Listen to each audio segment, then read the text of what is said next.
Hey everybody, Shane here, dailyastrocat.com, and today is Wednesday. It's the 11th of March, so let's go, shall we? Okay, so the moon's going to be void, of course, in Sagittarius at 5:30 in the morning, and it's going to stay there all day long. You know how much we love these void, of course, moons, right? Not for starting anything, and they don't seem to really particularly seem to get going, right? However, it's the fourth quarter of the moon, so that actually means that the sun is actually square the moon. So, and that's the fourth quarter. So what's going to happen? Well, what does this bring about? Well, you know, our fourth quarter days are report card days. So we're actually in that wrapping up phase. So we're just going to kind of evaluate where we're at, where we've been since that last full moon occurred in Pisces. So we're looking at that, and we're looking at what the impact that the eclipse had on us. Now, the eclipse was very interesting because it mixed things up a lot, and this season has not gone much to my liking. And Mercury retrograde is still continuing to kick my butt, even though I'm not afraid of it. I just know that, you know, there's certain things that are happening that just are not, that are just not going to be easily resolved until we finally exit out of this. And I'm okay with that. So there's a lot of I'm okay in this report today. So the fourth quarter, that's where we get rid of that stuff. So the car out there, it's gone. I had to have it towed again, a company car even, because it's just not conducive to do repairs during the Mercury retrograde, right? If they happen, you're going to find all sorts of things happening with it, and it's got a very interesting and just almost about a shady thing going on. I actually drove it for a while today, and all the sensors just went crazy. It started pulling hard to the left and just unbelievable. So, look, not here to give you a car report, just here to talk to you about people still being slightly weird and they're vague and indecisive. And that's understandable. I'm okay with that. I'm okay with Mercury retrograde. But now, what are we going to do with the energy from today? How are we going to do this? Well, we're going to explore solutions to some of these problems. Now, some of them were done yesterday because they had to be done at the moment. That was a lot of decision making and a lot of things that had to happen. Believe it or not, the big company I work for doesn't have any guidance as far as to what to do with the vehicles.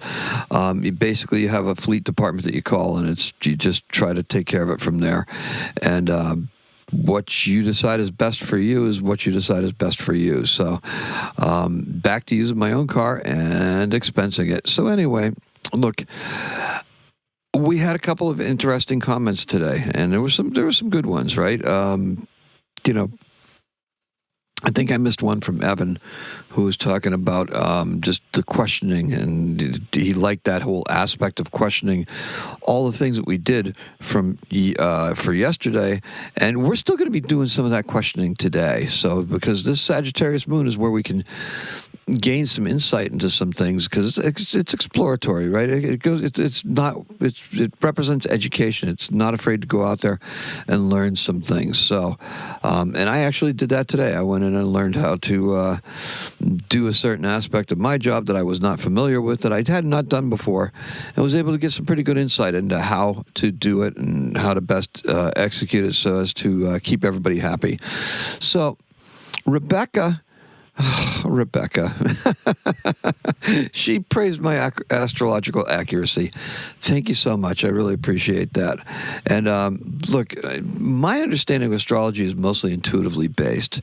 And with that being said, it really sets us up to come in. I got another comment from a user named Me on TikTok. And, said, I like whole sign houses, but, it doesn't take into account, well, whole sign houses and, you might like equal houses a little bit better. Astrology is really what works for you. There's no real set way. House systems, they're out there. They try to position you on the globe. They try to position the houses around the clock face of that dial of the Zodiac. The equal sign houses actually start where the ascendant is currently. Then it goes 30 degrees out to give you that equal sign. You still get the representation all the way around. The reason why Placidus and Koch and the other ones can be a little bit strange is because by trying to geolocate us on a globe or something like that, the further north we go, the weirder the houses look. They kind of get like little distortions to them. And you can get really big houses and really small houses. And what happens when you have really big and really small houses is that there's signs inside that can become intercepted. In other words, there can be certain charts where there's no cusp line that are falling in that sign. That's called an intercepted sign. Some people take that as a delay or some kind of like struggle for that particular sign to express itself. But by not governing a house system, it's really not doing us any favors.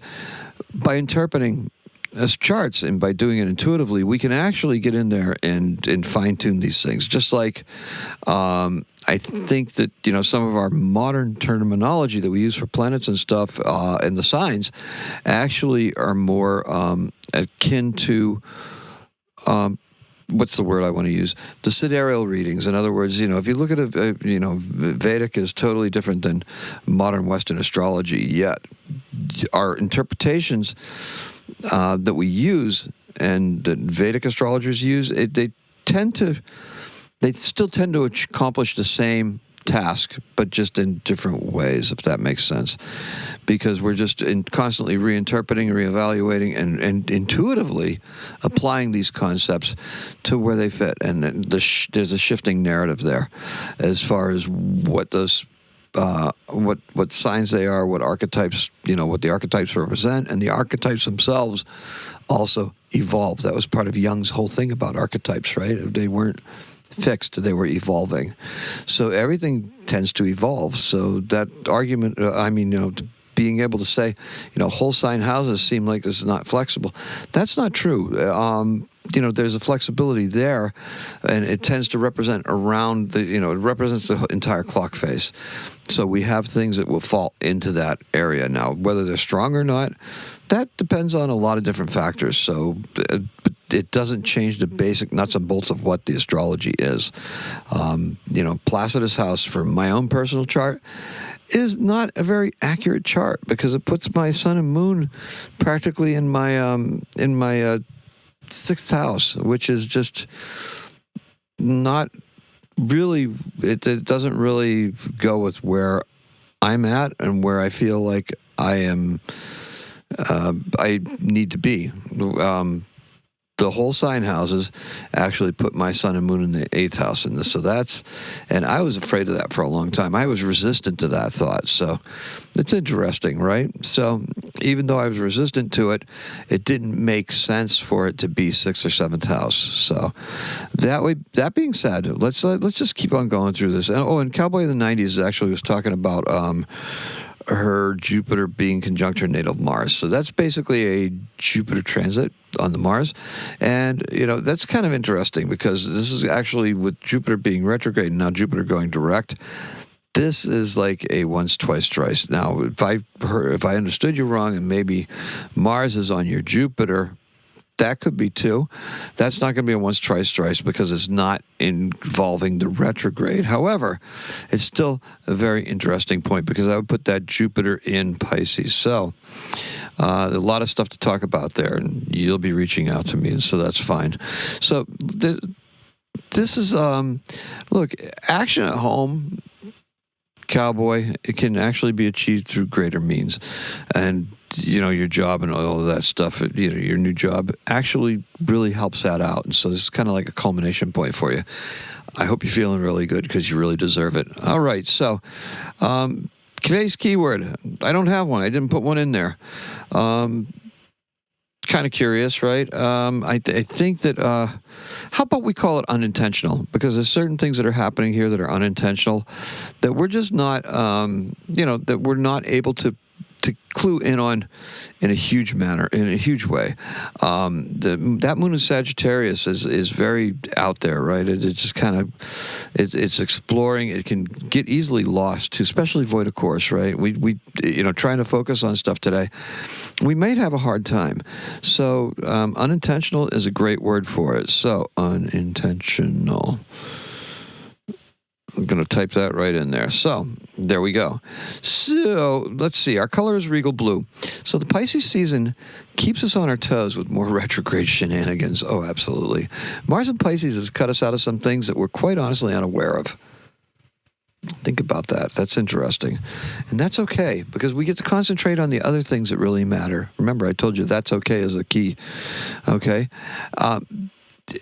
And we leave the vague details to other people. Now, unfortunately, miscommunications, they result in delays, and we're going to feel that, and that's all right, lots of delays.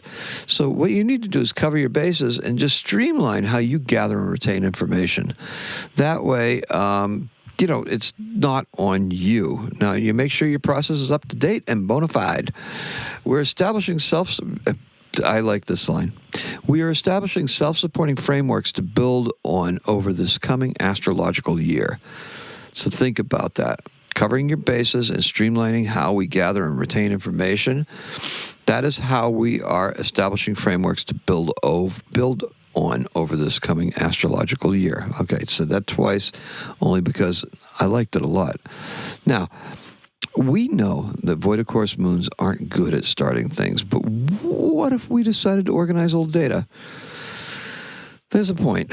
Now, that's not a bad idea. However, Sagittarius has that wanderlust, right? It wanders far afield. Don't be surprised by this, okay? Spontaneous adventures, they can be fun, but only if you stay on course somewhat and on topic vaguely. All right? Nice. The moon is trying Chiron, so make sure it's a healthy diversion. Look, I'm struggling over here, okay? Struggling with all of those things. Healthy diversions? Yes. Struggling with everything that we just mentioned? Yes. Now, aren't you glad you were able to make some things happen in the face of uncertainty? Yeah, that happens, right? We're able to do it. We're able to just kind of go through it. The air castles, those clouds in the sky, Pisces and Aries, there's that mix, right? There you go. Seem to be far off as the moon approaches Capricorn. It's going to be making squares with all those planets in Aries as we get into it on Thursday. So make plans early today and get plenty of rest for Thursday. And here's another one of those. Can you believe this? We had that the MH370 airplane a couple days ago. How about 2011? There was a 9.0 magnitude earthquake that struck 80 miles east of Sendai, Japan, and it triggered a tsunami. And we remember that because it killed thousands and caused the second worst nuclear accident in the history of the world at Fukushima Daiichi nuclear power plant. In Fukushima.